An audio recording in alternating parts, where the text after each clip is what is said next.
just want a drink. I don't really want to do this. Don't ever say Papa doesn't do nothing for you. Hey everyone, Pook's back again. We're gonna review the 7th and 6th album. Let's just get into it. 7th album is Saba's second studio album, Care For Me, and this is the definition of the conscious rap album of the year.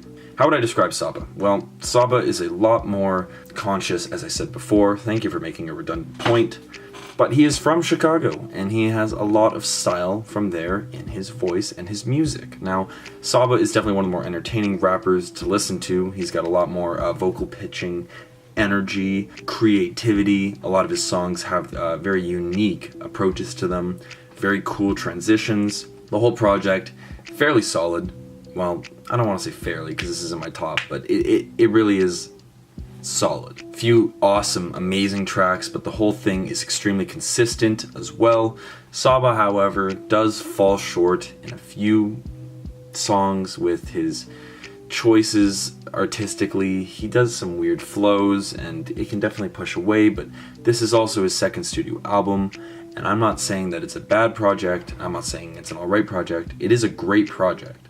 It's just there are some errors that we do have to recognize. Most of this album is insanely well done, and that is why it's on this list, especially the song Prom King, which is easily the best song on this by far. This thing is emotional. This thing, you have to listen to it front to back. You can't just skip around because this is like a story. The story of it is about his friend and cousin Walter, who was murdered tragically a few years back, but this song kind of pays homage to him, and it kind of is really well written as like a story. It starts off with the prom section of the song, as it's called Prom King, and prom is about, you know, the anxiety a teenager has before prom, you know, finding a girl, choosing the colors, being nervous, wanting to have sex, you know, all these things that you have when you're younger, and it tackles it in this really fun and catchy way. I really like Saba's one-liners that are just hilarious. I'll put one like right there, right there, read it, it's pretty funny. But while this song, or the intro, or the first part of this song is about prom, it actually kind of isn't. The entire point of this part of the song is to show you the first time he met his cousin Walter, and you'll see that he hooks him up with his date, and they start to hang out more often. You know, they trust each other, they get closer as friends. All of a sudden we transition into this cool, just aesthetic, faster paced song, but it still keeps this same theme of like, we're going back, we're still in the past, we're still learning with him, we're still reminiscing with Saba about his old friend. We talk about their life after, you know, they're getting bigger, they want to start rapping. They didn't go to the same university or college, but they somehow got back together, started hanging out more, wanted to make music, went to a club, they never called his name, nobody mentioned him, and then Walter, I guess, egotistically forced Saba onto stage, they overstayed their welcome, and it basically is the story of this friendship, you know, flourishing, this close friendship between two friends. Then things cut really quickly, and we start to realize that this isn't just a happy-go-lucky song. In fact, Walter was just shot at, and all of a sudden Saba gets a lot more political, starts having these crazy thoughts of revenge and just, you know, are you safe? Who are you with? Who's angry at you? Or is this guy still cool with you? Where are you going? All the questions you would probably ask if a loved one was shot, and it does a really good job of just painting this picture. I really enjoy it. Most importantly is we get to the end and everything just starts to pick up amazingly. Like this jazz instrumental just bursts through and this drum solo just kicks in and everything is hectic. It's hard to listen, but Saba is just like zooming us through the timeline of their friendship, you know, talking about like, you know, getting bigger as an artist, going to different events, meeting new artists, getting bigger, getting money, and then all of a sudden we stop again and we talk about how Saba is just in the studio chilling and he gets a call. And then we finally get the harsh reality of the line that Walter's been murdered over a jacket. And I'm not gonna do this song justice by talking about it. No fucking way. Do yourself a favor and listen to this thing. I love it. It almost brought me to tears. Like, it really is a special track that you need to listen to, and it totally 180'd this album. Like, this thing would have been like an honorable mentions from me, but this song easily just opened up a whole new level of just consciousness in the album. I don't want to pretend like the whole album is good because of that song, but that song definitely like made me give it a second thought about how well this album is produced, is made, you know, the content of it. There's other songs in this thing that are great. Broken Girls. I really like Fighter because of, there's a really, really good line. It's like, "You're not listening to me, you just waiting to talk." Like, that's facts. If you've ever been in a relationship with someone who just doesn't listen and they just wait to talk and they just interrupt you for whatever reason, Saba's a bit wise. Saba has this awesome little appeal of like intelligence. Like, he definitely gives some great advice in these songs. If you're looking for an album that is, you know, somewhat catchy, a little bit fun, experimental, something you haven't really heard before, definitely give this thing a try. I think everyone needs to listen to this thing front and back, at least Prom King. Do yourself a favor. As for this album, I definitely think there's not much more to say about it. I'm very excited for his next project, that's all. And now we get to make fun of Big Stupid Boy for messing up his list. Number 6, as we all know, is Yay.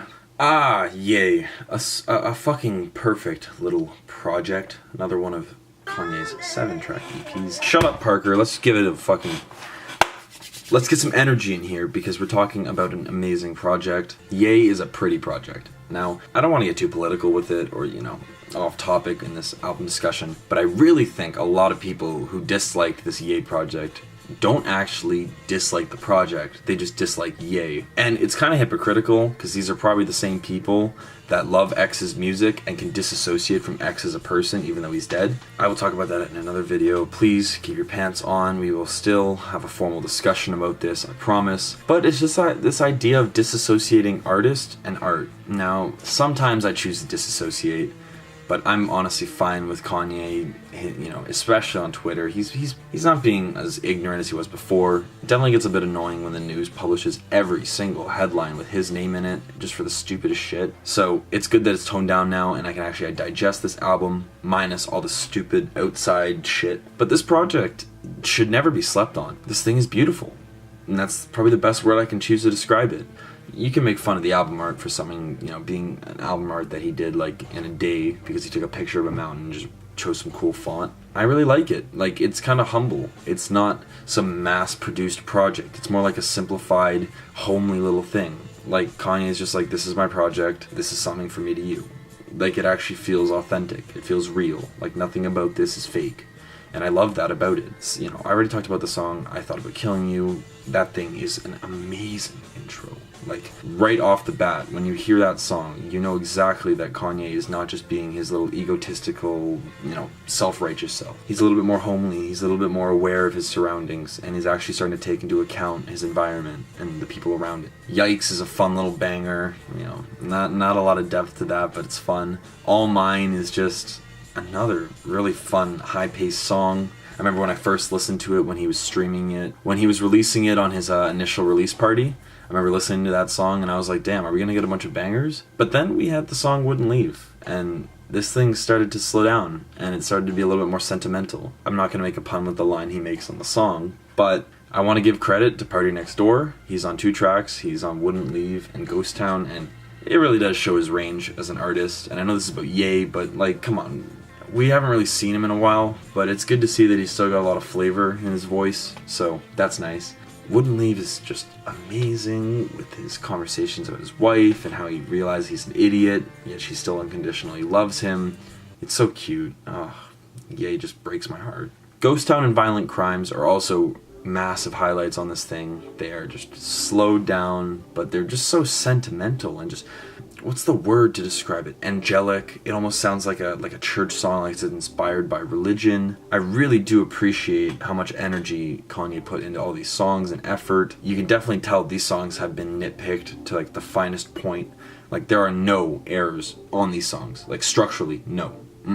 This thing is clean to the cut. This thing is perfect. I guarantee you will enjoy it because it is just lucid. It is probably one of the smoothest cuts of the year. I honestly think I can give it that. Every song just blends into each other really nicely. It's got awesome transitions. The lyrics are there. It's saturated. The downsides to this would be some tracks just don't really fit in the project. Now, I know it's about bipolarism and, you know, the switching of like your mental track from like happy to sad, or like you're a little bit crazy, you're a little bit normal.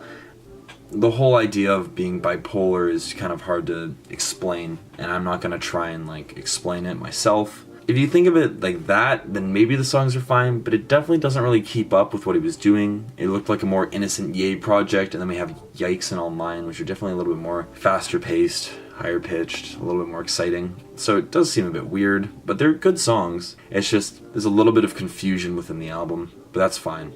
The Thing is still perfect. It's number 6 on my list. If you like this video, sorry I'm a little bit tired today. I'm gonna put a vlog out tomorrow, so be excited for that. As for this video, get excited, because I know as soon as I get to the top 3, I'm just gonna be like, oh, there's so much to talk about. I hope you're excited. If you have any problems with what I've said so far, please roast me in the comments. I love it. I love the attention. I'm attention whore. I'm a good girl. Thank you, Daddy. Goodbye. Just another day in the ghetto. Oh, the streets bring sorrow. Can't get up to date with the schedule. I just hope I make it to tomorrow.